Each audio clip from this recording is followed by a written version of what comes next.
5 seconds. Get ready. The Rainbow Papers Limited, of which Ajay Kumar, the appellant before us, was the promoter and managing director, sought loans from a public financial institution, Tourism Finance Corporation of India Limited, the respondent before us, to fulfill its various corporate requirements. The proposal of the company was considered by the respondent and approval was granted for a term loan of Rs 30 crores. In pursuance to the approval, a loan agreement was executed in New Delhi in order to satisfy its obligations under the agreement.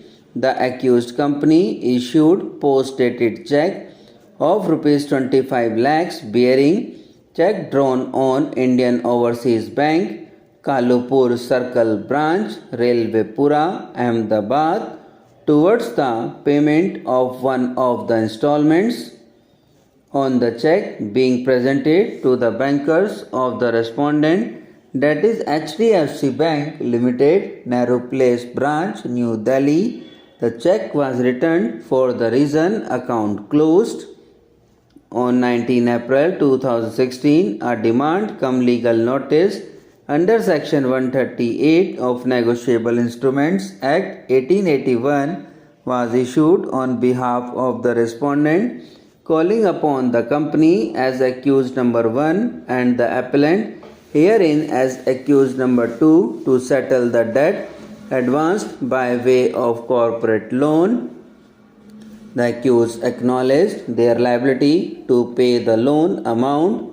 The amount was not paid and thus criminal complaint was filed in the Court of Chief Metropolitan Magistrate, Saket Courts, New Delhi, under Section 190 of the Code of Criminal Procedure 1973, read with Section 138, Section 141 and Section 142 of the Negotiable Instrument Act.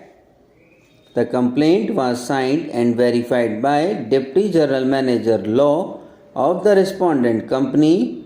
An endeavor for mediation was made but was not successful, and thus the next date was scheduled before the magistrate. In the meantime, a development which took place was that in 2017, Messrs.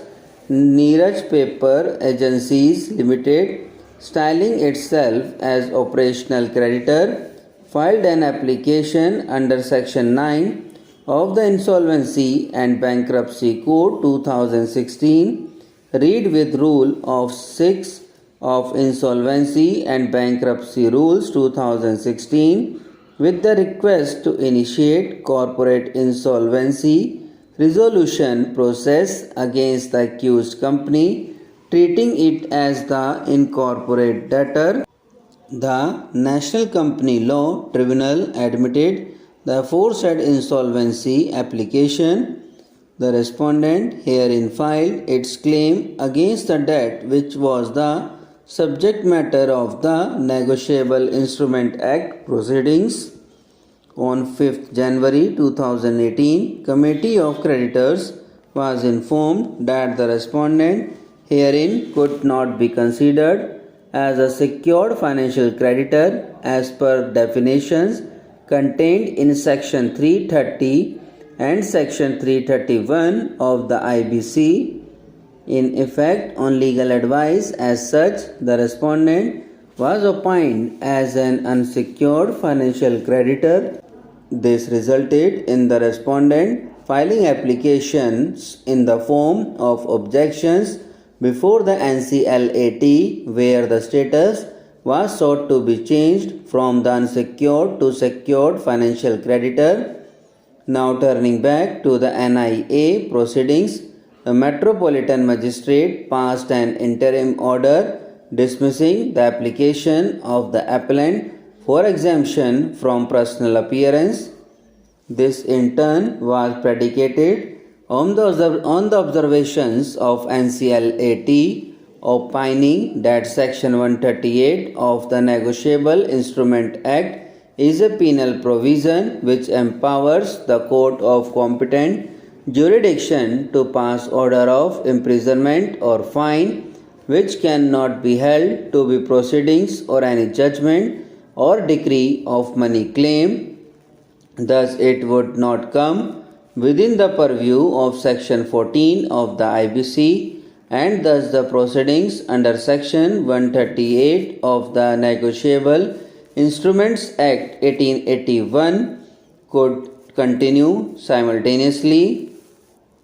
The appellant thus filed an application for discharge of the complaint case in question herein in the present case, which was dismissed by the Metropolitan Magistrate wide order. The criminal revision petition preferred by the appellant bearing criminal revision also met with a similar fate before the High Court and was dismissed with cost of rupees 20,000 to be paid by the appellant to the respondent. It is this order which is now sought to be assailed before us.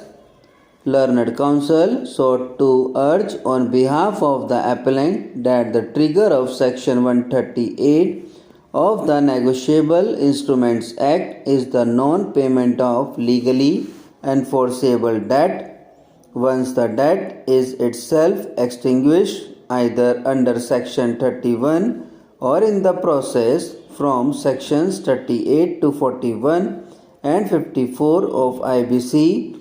The basis of Section 138 of the NI Act disappears. We may note that these provisions fall under Chapter 3(4) of the IBC. The term debt would mean legally enforceable debt under the explanation to Section 138 of the NI Act, and this may be read with Sections 2(6) of the IBC.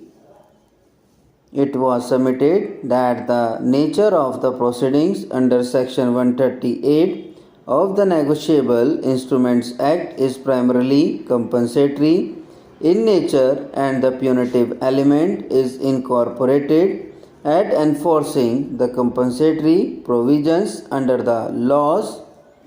The appellant thus filed an application for discharge of the complaint case in question herein in the present case, which was dismissed by the Metropolitan Magistrate wide order.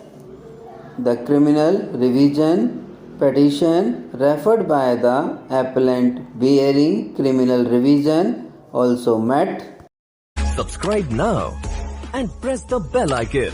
Never miss an update.